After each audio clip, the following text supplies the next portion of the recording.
7 a.m. in the Mile High City on this Monday, November 10th, 2025. Good morning to all of our new listeners.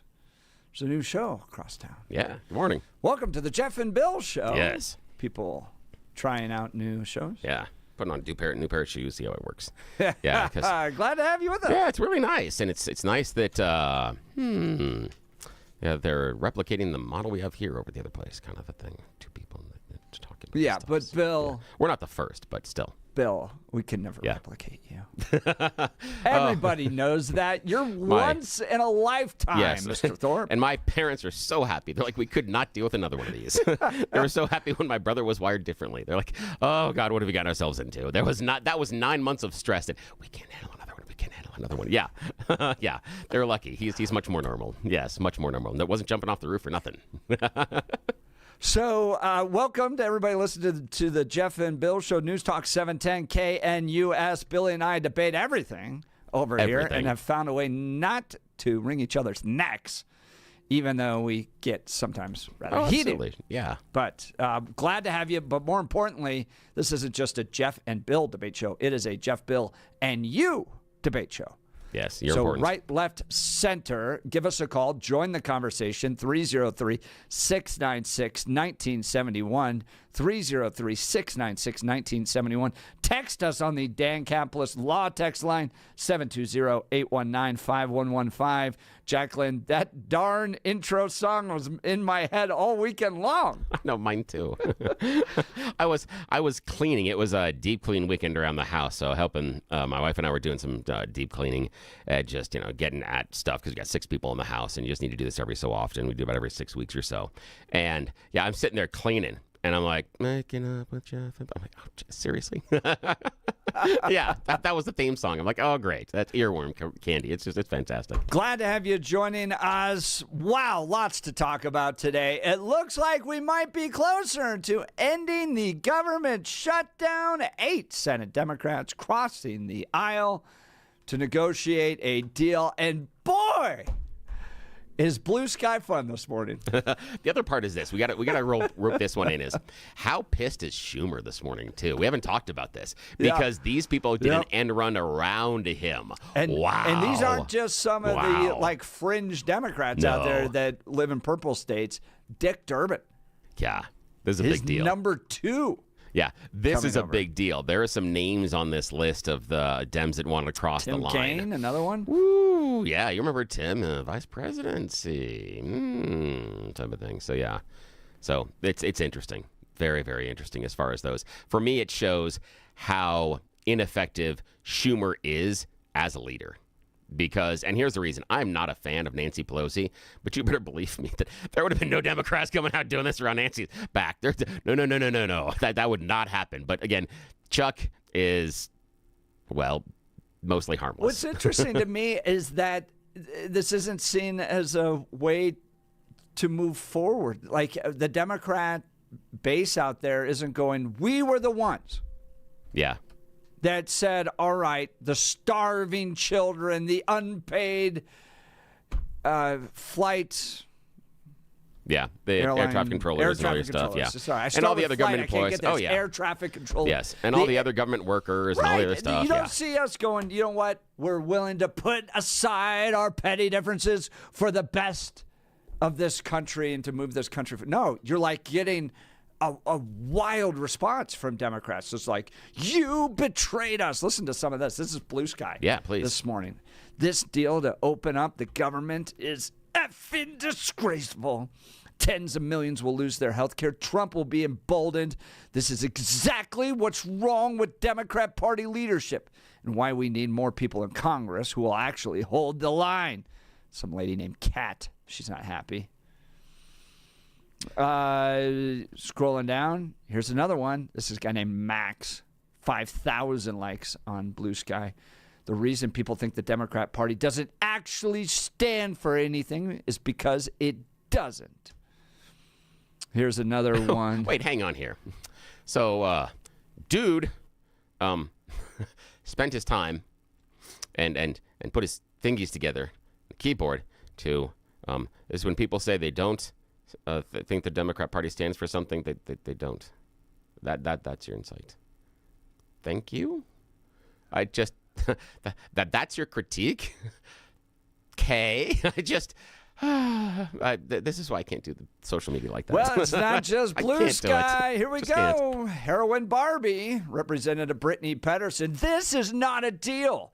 This does nothing to address the skyrocketing costs of health care facing American families. And I would never trust, quote, a promise, unquote, to vote on the ACA later from Republicans. While I join you all in deep disappointment, this fight is far from over. Got a question for you. Brittany's fired up. Question for you. If you had to, one of my favorite things, gradient scale. This is not a black or white issue. This is about scoreboard. Oh, I do. All the time. My kids hate it. Who's the winner out of this? If you had to point to the scoreboard, even if it is a last-second field goal like the Broncos over the Raiders. Right now, Republicans, who's 100%, in part because of all their flip-outs. Now, if the Democrats had gotten together, and Jay from Louisville saying Schumer gave them permission, don't be naive on this, but if Democrats had gotten together and spiked the football and said, we're the ones in the midst of these terrible Republicans that are keeping the government shut down, we were the ones that were willing to negotiate, then I might go, they might come out. But because they're literally lighting up blue sky and X with this Democrats don't have a spine type of stuff, goes to show that we're the ones, Republicans, that won.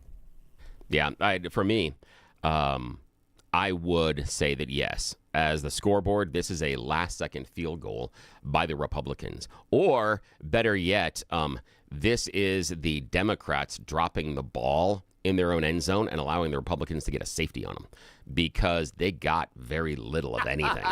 And I still think that I should have, if I was in power, if I was in the Democrat camp inside of Congress, I would have argued for just a one-year extension of the subsidies because it takes away the pain point Republicans and other lawmakers have to deal with right now as the exchanges are opening. It kicks the can down a year because we know that everybody in Congress has zero interest in dealing with problems now. The budget versus continuing resolutions show that. How many times have they dealt with the budget versus just, we'll just continue resolution this thing? They don't like to do these things at all. So it would have given them a 12-month window to kick the can down the road. In fact, they've given them only several months of a can, and they're going to go ahead and have some sort of a debate and then a vote. I don't understand the strategy from the Democrats on this part. Again, in my mind, you've dropped the ball in the end zone, and the Republicans have covered it for a safety, and they win by just a narrow margin. Good job. Bill, I would say one of the most debated issues on this show is healthcare. Oh, yeah. I mean, we throw that out there, and we had that the last hour. I mean, calls, and we'll probably get calls this hour, next hour, and the next on the healthcare issue. Gear up. Here we go. And I said all along that if this issue's hot enough to, as everyone says it is, around Obamacare subsidies and healthcare costs, that issue's going to stand on its own and will become a hot issue by itself. It didn't need to be tied to government shutdowns, but it looks like it's coming. So they'll get the government reopened and get ready for what is going to be a very spicy debate on healthcare. Well, we've got a lot to talk about today, including Fort Lewis College reversing its decision to open Turning Point USA chapter, and it was unanimous. So we'll cover that as well. Now it's time for News and Comment with Blake Olson. Blake Olson. Blake Olson, News and Comment. Good Monday morning, 30 as the sun rises, and it's beautiful out there in Denver, expecting a high of 71 today. News sponsored by Pastor Camp Heating and Air Conditioning at 303-777-1234 to learn more about special savings opportunities on Lennox equipment. Our top story, the longest government shutdown in U.S. history may end soon. In a 60-40 vote Sunday, 8 members of the Senate Democratic Caucus joined Republicans in advancing a stopgap measure that would fund the government through January 30th. Sunday's vote came after an agreement was reached that included a future vote on extending health care subsidies and insurances that federal workers furloughed during the shutdown would be reinstated. But officially, reopening the government is far from a done deal. Any senator could slow the process for several days, and the House must reconvene to approve the Senate's deal. Colorado travelers can expect more flight headaches to begin this week. Airline expert Steve Cowell. It's going to be easy for the airlines to reinstate the flights, but it's, of course, all based on the controllers coming off their sick leave and coming back into their stations. It's not going to happen all at once. DIA still feeling the effects of the FAA's nationwide flight reductions tied to the Schumer shutdown, and the cancellations continue to stack up. Sunday, nearly 100 flights in and out of DIA were canceled, and more than 300 were delayed. DIA advising everyone to check with their airline before heading out. DJT is issuing a new round of pardons. There are 77 more people being pardoned by President Trump, including former New York City Mayor Rudy Giuliani, former Trump attorney Sidney Powell, and former Chief of Staff Mark Meadows. Those pardoned were allegedly involved in efforts to overturn the 2020 presidential election, including a plan to field an alternate slate of electors. The pardons were issued even though the Trump Justice Department was not pursuing the cases. I'm Rory O'Neill. And 2 months ago today, Charlie Kirk was assassinated. Over the weekend, Turning Point USA with a great idea, a debate between Mark Levin and Tucker Carlson. Here's Levin. I got a very strange text this morning from Tucker Carlson, 10:16 a.m. I'll read it to you for verbatim. Good morning, he writes to me. The leadership at Turning Point has asked me to debate you at their event in Scottsdale in December. I'm happy to do it, and I hope you'll agree as well. Beyond the personal insults, which I'll try to keep to a minimum, there are real and important ideological differences between us, and I think the country would benefit from an extended conversation about them. So again, I hope you'll accept. Let me know. Thanks. The guy is desperate. He's taken a hit on his podcast. He's fighting like hell for his career. He's fighting like hell for his reputation. It's a debate. Why the personal attacks? Seriously. People are awakening to what scum he actually is. And he thinks I'm going to platform him. He thinks I'm going to help him kick up his podcast ratings. That raises a red flag for me. I'll play a little more of this. What would Charlie say? What would Rush say? Charlie would say, debate. That's what he did, was debate. What would any rational response? Here it is. I wrote him the following. My family and I want nothing to do with you. What you've become, your vile libels against my faith, millions of Christians, and in my view, what you seek to do to our country. There's nothing to debate. You're a Nazi promoter. Okay. All right. I used to love Levin, and I do still at times, but I think he needs to debate. We'll see what happens. Avs at Vancouver. Game goes into overtime. This is a lot of confidence to the youngster Gavin Brindley, but Coach Bednar knows he has the speed. He can carry it into the zone. Brindley, shifty, Brindley, wrist shot, saved by Lankinen. Score! Gavin Brindley, his first career game-winning goal, his third career goal, and the Avs have won it in overtime on the second effort. And they do it again, 5-4, Colorado in OT. NFL football last night, Broncos off, of course. They had the Thursday night victory. Steelers at the Chargers. Because we're down to 16 seconds left. Herbert throwing inside, touchdown McConkey! Lad McConkey! And Chargers chasing the Broncos in the West with Kansas City. They win 25-10 the final. Nuggets at the Kings tomorrow night, 28 in Parker, 27 in Lakewood, 30 in Denver. You are waking up with Jeff and Bill, and it is Monday morning. Blake Olson, News Talk 710 KNUS. Your 710 KNUS forecast this early Monday. Clear skies, temperatures right around 30 degrees by daybreak. For the rest of your Monday, sunny, highs near 70, lows tonight in the low 40s. For Veterans Day on Tuesday, a salute to all you veterans. Sunny skies, highs near 70. Weather brought to you by L&L Heating and Air Conditioning. For quick, trustworthy, and dependable service, call L&L Heating and Air Conditioning at 720-851-1691. Visit them online at bestdenverhvac.com. That's bestdenverhvac.com. You'll be comfortable with L&L. I'm day weather meteorologist Patrice Sutter in the 710 KNUS Weather Center.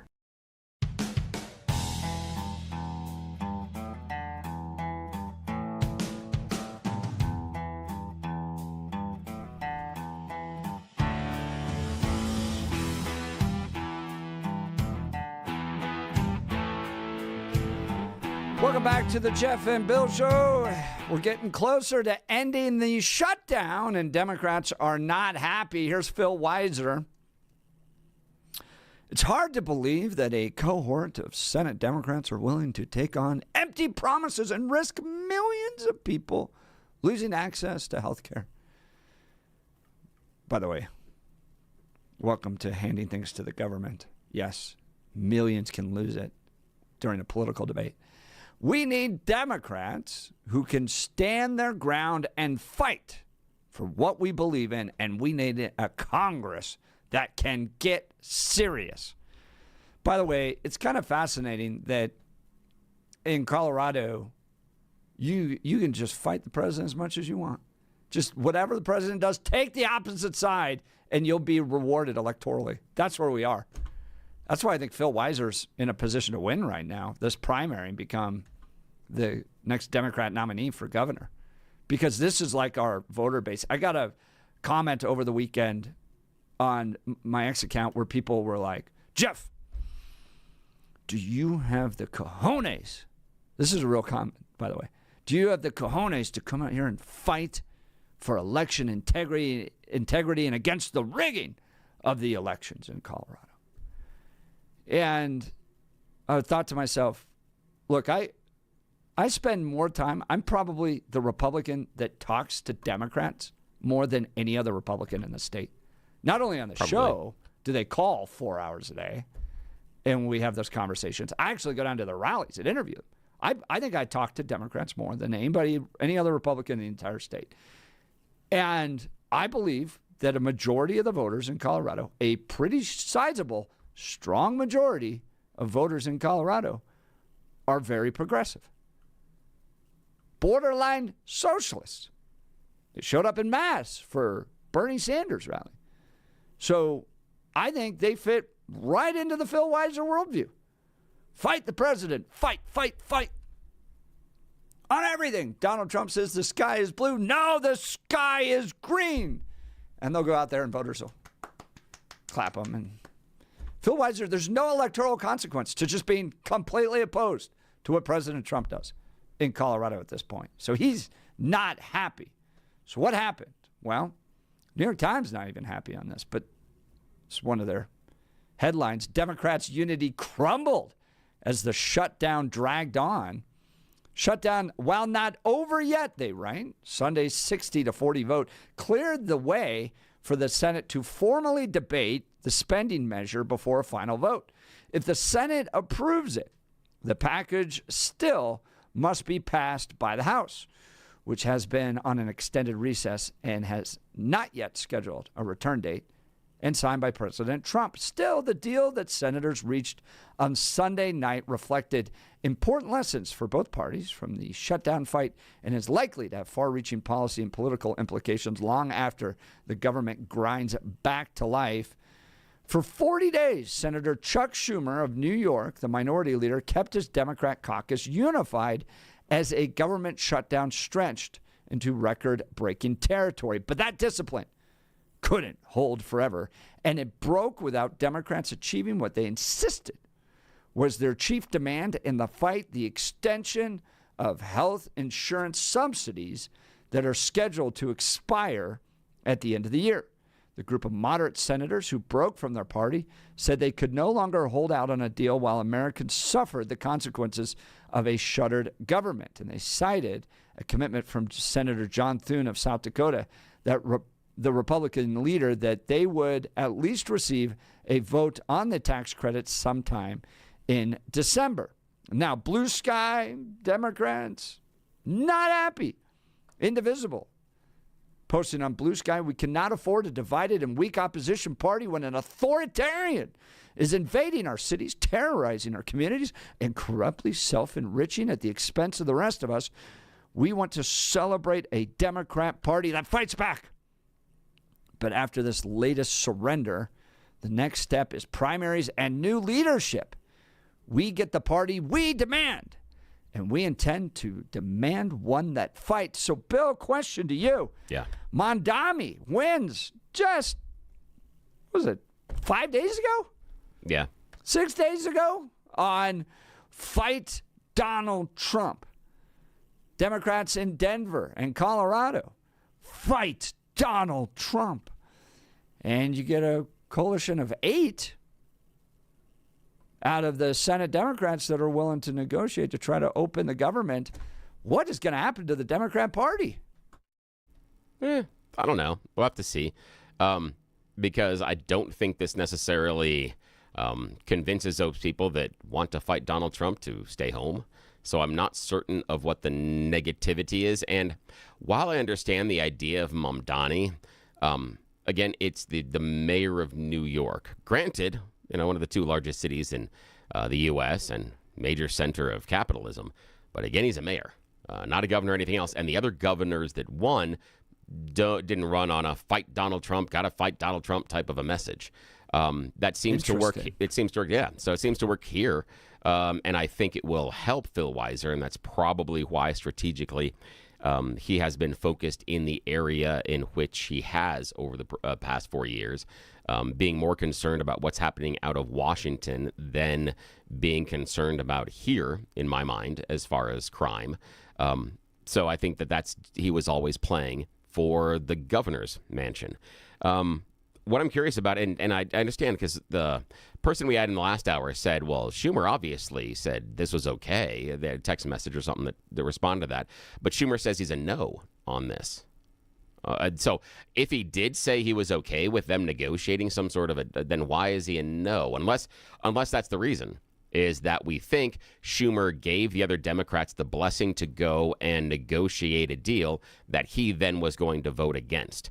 Which, okay, I can see that happening inside of politics, but I still, my gut is telling me they probably went around Schumer. And if he's saying no, because if he was part of this and wanted this to happen, I think he votes yes. But again, weirder things have happened. I wouldn't put it past any politician to behind the scenes say they're in favor of something they then vote against in public. I wouldn't put that past any politician at all. So that absolutely could happen. I'm also curious about how the Republicans respond to some of this because like Rand Paul was going to vote no because he says some of this increases the deficit.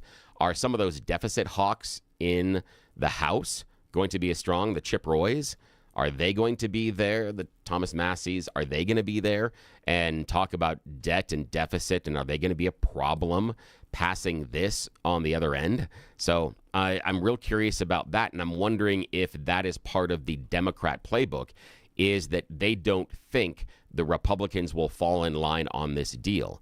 And if they don't, the narrative in my mind shifts to the Republicans not wanting to pass the deal that was brokered inside the Senate. But I'm very skeptical, very, very skeptical if that happens. Very, very, very, very, very skeptical. I think there's less than a 10% chance of that actually coming true. I don't think that's going to happen at all. And Massey, who I think is great because of his stance on fiscal conservatism, is facing primaries. So yeah, within his own party, that's been offered. I'm not sure. I'm looking to see if we've heard from Donald Trump yet on True Social. I haven't seen anything yet, but I do know that overnight Schumer did say that he's voting no on the shutdown deal. That has been reported. question I have for you is, in this case, when we were talking about the government shutdown, we talked about how there's always this like gang of 5 that pops up, or gang of 8, or gang of 10 moderates on either side. Yeah, and they always use the word Republicans and gang because they want to seem cool. They just want to have the street it's cred. The closest exactly. that those two so very close they ever will get to gang members. Yes, exactly. It's as close they'll ever get. Yes. So if there's moderates on either side that kind of get together to kind of push this forward, is it right to have this pearl clutching that's coming from the Democrats right now going, what? How dare us? We never stand for anything. But in every case, in every shutdown, there's always been a group that's essentially tried to pull this together. And no matter what nation you're dealing with, whether it's England here, Western nation, you're going to have coalitions that form. It could be lots of tiny little coalitions, or it can be broader coalitions like we have in this nation, Republicans and Democrats. But within each one of those parties, you have coalitions themselves that operate in factions, and people fight each other. I mean, you just heard that between Mark Levin and Tucker Carlson. Within the conservative movement, fighting each other. So this just seemed like this was inevitable. This is what happens with other shutdowns. And now you got a group that came together, figured out a way forward. Yes, Democrats did not get what they wanted, but I said that vote was going to come anyways. That you're going to get a vote on Obamacare subsidies. That debate is a standalone debate, and believe me, it's going to kick off a lot of texts and phone calls on this show. Yeah, we're going to be spending like a week on that. Yeah. So, yeah. All right, 40 days later. Yeah. Was it worth it? Here's the thing. My first blush is no. As a whole, I don't think it was worth it on either side. I don't think the Republicans necessarily have proved a point, nor have the Democrats necessarily proved a point. I don't think I can point at either side as being winners, although I can point to just the vast total of Americans being the losers in this entire thing, based on the stuff that we've had to go through with, some people not getting SNAP benefits, some people getting fired, people not getting paid, having to go to food banks in order to feed their families, people missing airline flights, stuff like that. So we have paid the price, while the Democrats and Republicans have paid almost no appreciable price at all. And this is something I would like the Jeff and Bill audience to remember, that oftentimes in these type of struggles, you will hear one thing. Well, the other side always falls in line, and when it's time, they always stand strong, and they always vote, and they always bupkis. I'm throwing the BS flag on that one. Both sides will give up at varying degrees. And to a T, the side that feels aggrieved always complains that the other side is better at standing together. No. Neither side is really good at standing together 100% of the time. Everybody has cracks in the Red Rover line when you're trying to prevent the other people from breaking through. And this is an example to all of you that said the Democrats always stand together and they're never going to break. They just did. They just did. And you can see the reaction by some of the hardcore Democrats, their supporters, how upset they are at this. Now, the only strategic landmine that I can see the Democrats accomplishing at all is forcing a vote on the healthcare subsidies. If they can get some sort of debate and make this public, now you've got somewhat of an election issue.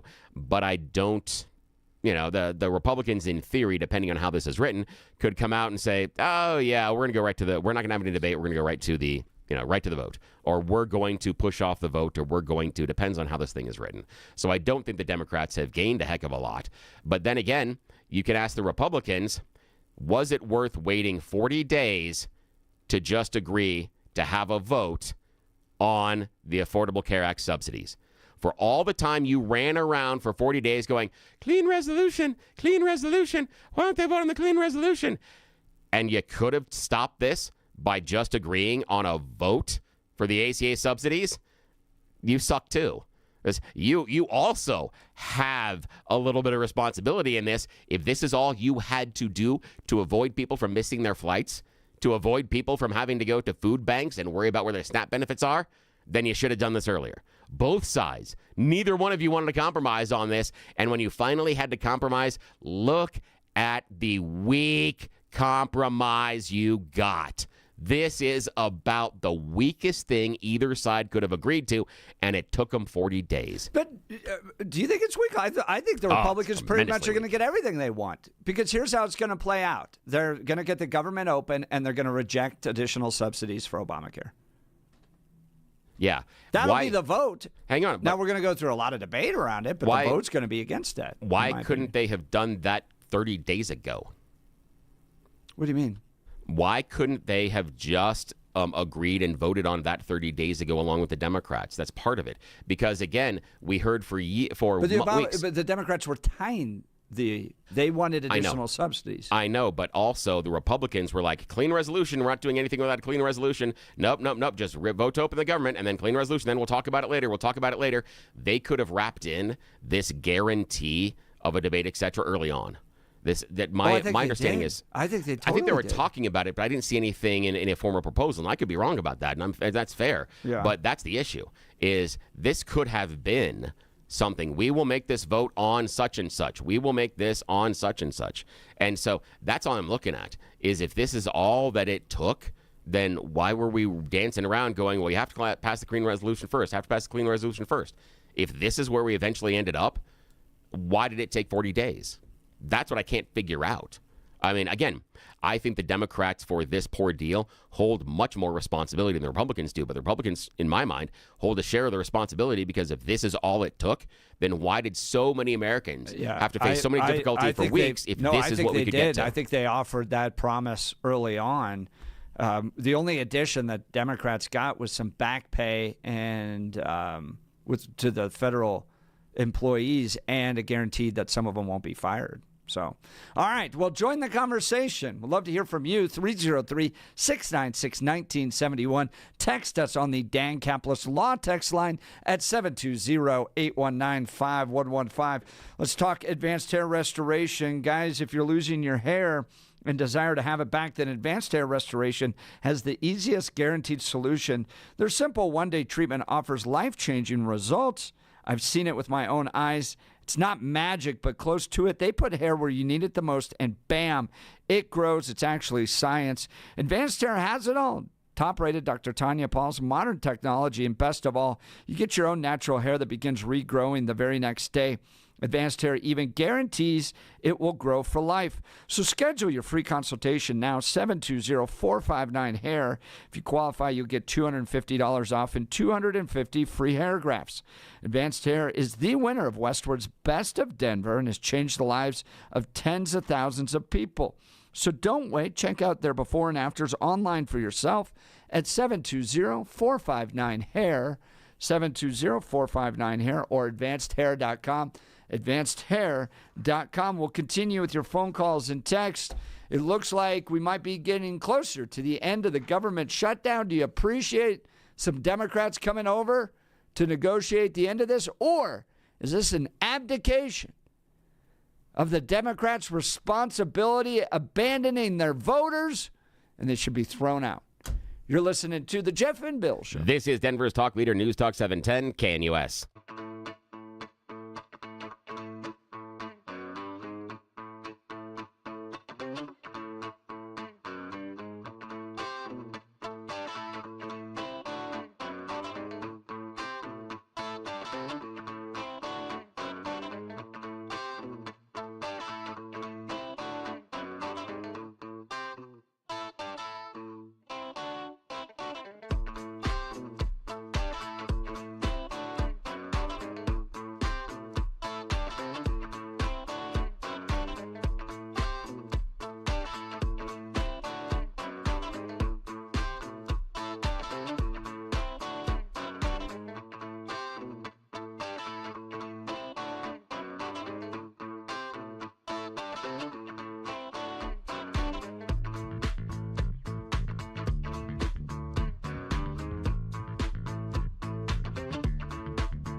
You think this is Schumer's wake-up song? Yeah, right. Well, Sits in front of the mirror. Yeah. On that note, headline out of Politico, Schumer is no longer effective. Dems outraged over shutdown deal. From the NS Sherlock Department of Investigative Journalism. Yes. Really? They looked at blue sky this morning. Yes. Congressional Democrats are livid, Politico writes, after a handful of their Senate colleagues voted Sunday to advance the House-passed stopgap and end the government shutdown. Senator Chris Murphy called it a mistake. Bernie Sanders called it a very bad night. Representative Ro Kahana and Seth Moulton accused Senate Minority Leader Chuck Schumer of being ineffective and called for his removal. I love that. And again, I dislike Chuck Schumer on a level that most people don't understand. I just think he's so ineffective. And this has very little to do with politics. I think he shouldn't be there. As far he's an example of someone that I think is just picture perfect as far as someone that is bad at their job. And I always go back to the one image that still holds a special place in my heart. And I am hoping that whenever I pass from this realm and finally meet my maker and my Lord and Savior, that I'm hoping this runs by in that film, right as you're passing. Because they always say that, moments of your life run by. And I'm always hoping this is going to be one of those things where I get one last time, I get to see during some of the problems that are going on January 6th behind the scene, some of the Democrats are meeting in an office, and Nancy Pelosi is talking about what could happen, and Chuck talks about who he's just called. And Nancy looks at him and dismisses him like a 4-year-old kid. She looks at him just like, not now, Chuck, be quiet. And just keeps going. And just that full-on dismissal that, Chuck, you are not helping, you can't do anything right now, and you're mostly an idiot. When Nancy looked at just everything about that makes me happy. I really hope I get to see that when I'm passing away, because that is one of my favorite things in the world. I think all of America saw that when he put cheese on raw meat. Yes. Again, he has no idea what he's doing. He shouldn't. He should be the He's not person planning to turn over the meat to cook it. Apparently. No, not at all. There are times in which he should be the guy that is helping you navigate the produce department at the grocery store. When do these melons come in? I don't know. I'll go check for you. That's what he should be doing. Should not be in charge of making rules. I'm sorry. I dislike Schumer on a personal level. If you can't lead the fight to stop healthcare premiums from skyrocketing for Americans, what will you fight for? Kana said in a post on X following the vote.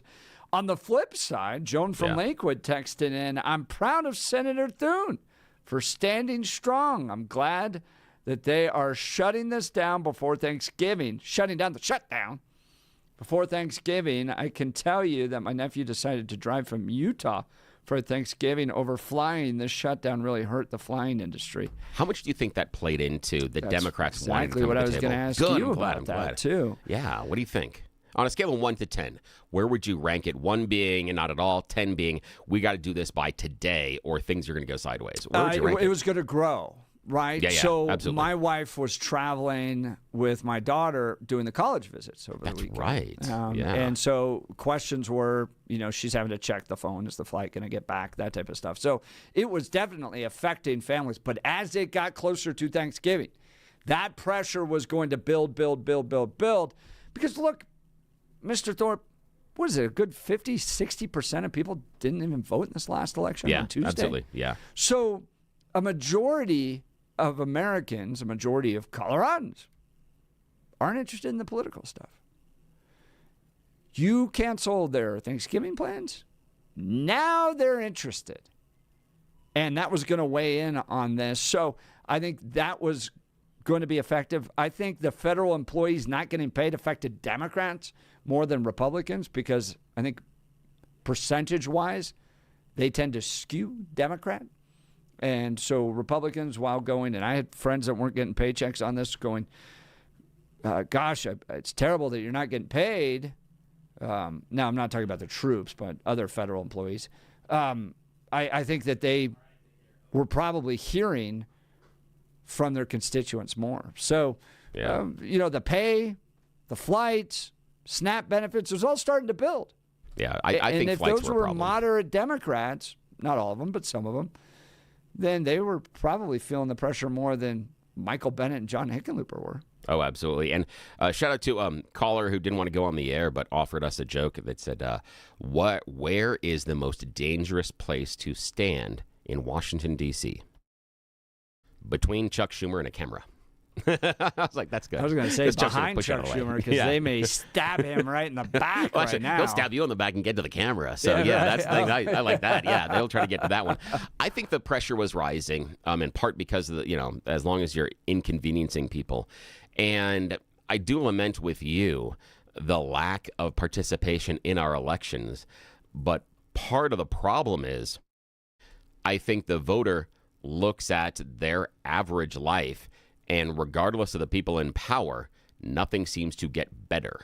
Nothing seems to be easier. Nothing seems to be growing.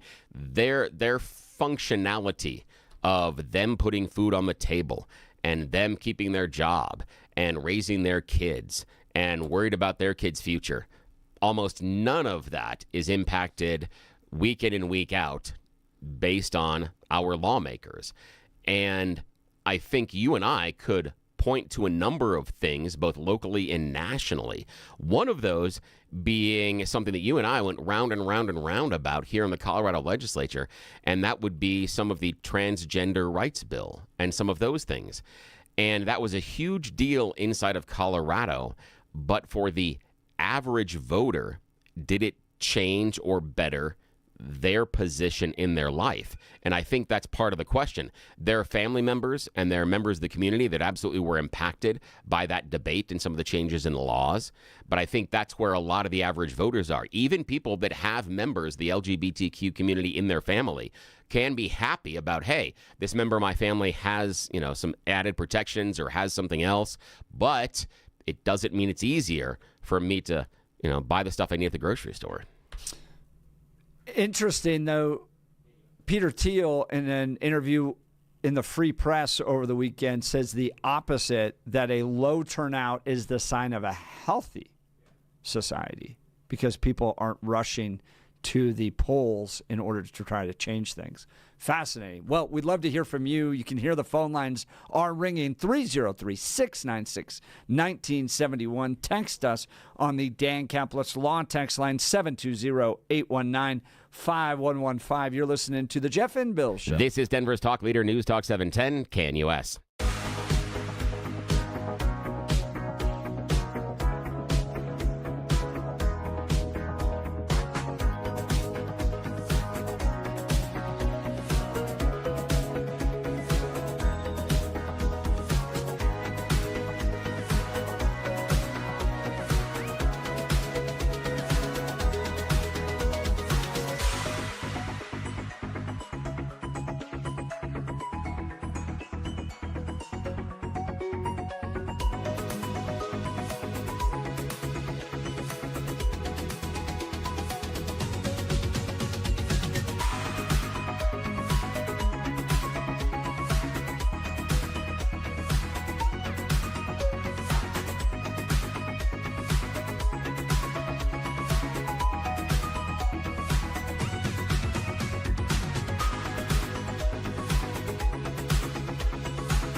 Welcome back to the Jeff and Bill Show. We're inching closer to ending the government shutdown.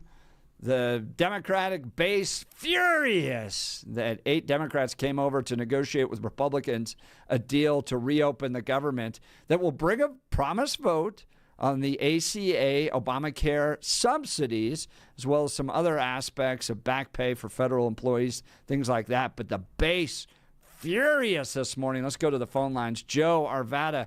Good morning, Joe. You're on with Jeff and Bill. Morning. Good morning, Jeff. Billy. This is pretty much in line. I said it was going to end Thursday, but okay, I was 4 days off. But here's the thing. Republicans now need to get on the treadmill right away, because not only do they need to pass the legislation opening the government, but they need to put together the firepower to counter the ACA issue. Correct. I agree entirely with this. This is going to be a fierce debate. I said this debate could stand on its own as a fierce debate. And Republicans need to be ready for that. Yeah. So whenever a Democrat, well, let's call them what they are, a Marxist, communist Democrat, brings up that we should provide illegals health care, because they always say all these millions of people are not getting health care. What they really mean is the millions of illegals are not getting health care. We should immediately respond with, we have the bill that doesn't fund illegal health care.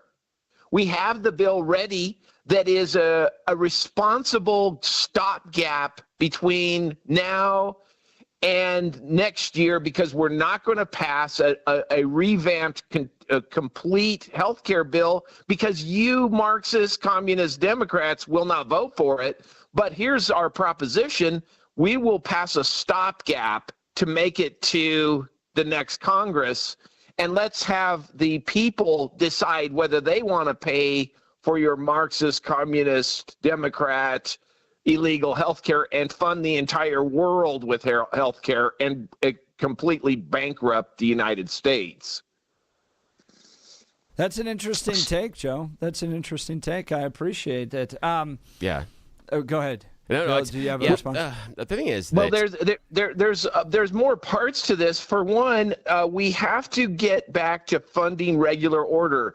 I do believe that this move to fund several bills they were capitulating in a way to the Democrats the parts of regular order that the Democrats like for instance, passing the food bank, or not the food bank, SNAP, funding SNAP till the end of the year. I believe those are regular order bills that should be put through, but the rest of the regular order has to be loaded up into the chamber, because the Republicans need to be saying at every turn, we need to stop the communist Democrats forever by going back to regular order and passing a budget the way it's supposed to be passed. Preach. I like it. Yeah. Do we have any faith of them doing that? Because again, the Democrats can't really stop them from doing that per se. They have the power and the ability, and they've had it for a year at this point in order to pass a budget. And instead, we got the big beautiful bill.